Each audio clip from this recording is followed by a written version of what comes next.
गाय हमारी जीवनशैली का महत्वपूर्ण हिस्सा है।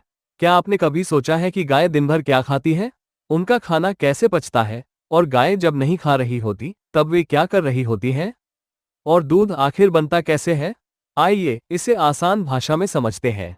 गाय सिर्फ पौधों से बनी चीजें ही खाती हैं, जैसे हरी घास, सूखा चारा, अनाज। इन सभी को मिलाकर तैयार किया गया आहार TMR टोटल मिक्स्ड रेशन कहलाता है। गाय का पेट इंसानों की तरह नहीं होता।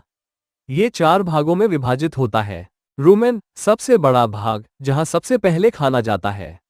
यहां खाना नरम होकर थोड़ा थोड़ा पचता है। रेटिकुलम, यहां से खाना वापस मुंह में लाया जाता है दोबारा चबाने के लिए। गाय घास को जल्दी जल्दी निगल लेती है और उसे रूमेन में जमा कर लेती है। कुछ समय बाद वही अधपचा खाना फिर से मुंह में लाया जाता है, जिसे कट कहते हैं, और अच्छे से चबाया जाता है।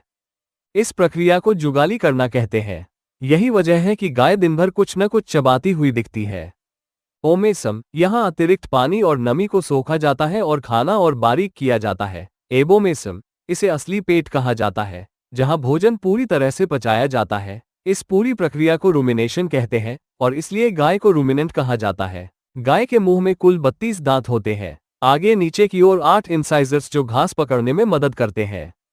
पीछे की ओर 24 मोलर्स जो भोजन को पीसने में काम आते हैं। गाय के ऊपरी सामने के जबड़े में दांत नहीं होते।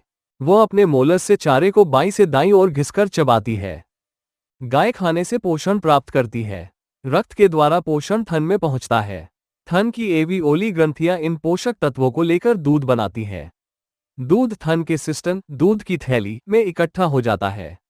जब गाय को दूहते हैं या बछड़ा दूध पीता है, तो ऑक्सीटोसिन हार्मोन दूध छोड़ने में मदद करता है।